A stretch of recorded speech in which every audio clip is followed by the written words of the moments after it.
जब मिले थे हम पहली बार, तुम करीब आए थे मेरे।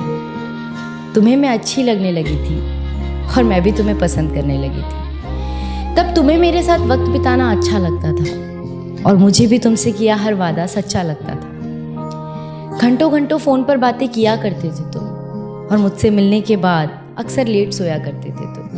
हर बात पर तुम मेरे लिए केयर दिखाते थे। रूठ जाऊं मैं कभी तो तुम झट से मनाते थे। 25 से 30 किलोमीटर तक रोज मुझसे मिलने आया करते थे और उसके बाद मुझे घुमाने भी ले जाया करते थे। तो क्यों आज साथ होकर भी हम साथ नहीं, और क्यों इस रिश्ते में अब पहले जैसी कोई बात नहीं? क्यों हमारे वो पहले जैसे हालात नहीं, और क्यों आज मेरे हाथों में तेरा हाथ नहीं? एक छत के नीचे रहकर भी तू अजनबी बन गया है। पता नहीं तू अचानक इतना क्यों बदल गया है। ऐसा नहीं कि मैंने तुम्हें समझाने की कोशिश नहीं की, पर कभी तुमने ही ये रिश्ता बचाने की कोशिश नहीं की। एक अरसे से जिंदगी को ऐसे ही एडजस्ट कर रही थी और जो हो रहा था मेरे साथ उसे बेमन से एक्सेप्ट कर रही थी, और तू मेरी इसी बात का फायदा उठा रहा था। मैं दिल लगा रही थी, तू दिमाग चला रहा था। पर कब तक इन रिश्तों को घसीटा जाए?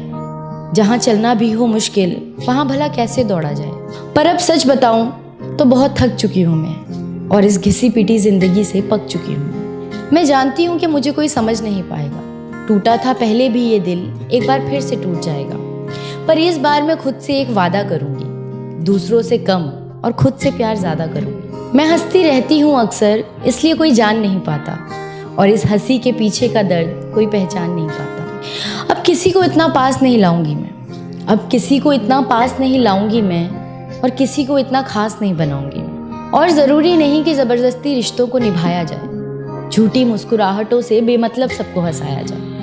हम अक्सर ये सोचकर चुप हो जाते हैं कि लोग क्या कहेंगे, रिश्तेदार क्या कहेंगे, पर जिन्होंने कभी आपका दर्द जानने की कोशिश तक नहीं की, आप उनसे क्या उम्मीद रखेंगे? और इस दर्द में रहना है या इससे बाहर निकलना है, इसका फैसला सिर्फ आप कर सकते हैं। ज़रूरी नहीं कि अगर आपके पेरेंट्स के एक्सपीरियंस अच्छे हों तो आपके भी होंगे, उनके डिसीजंस अच्छे हों तो आपके भी होंगे। जिस सिचुएशन को आप फेस कर रहे हैं उसे आप ही बखूबी जानते हैं और कोई नहीं, और जो आपको समझता होगा वो आपकी सिचुएशन को भी समझेगा। और शायद हमारा सफ़र यहीं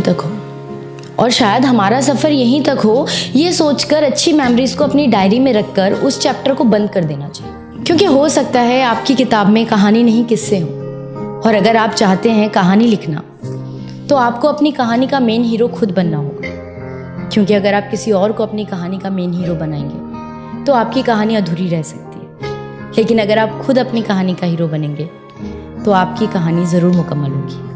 शुक्रिया।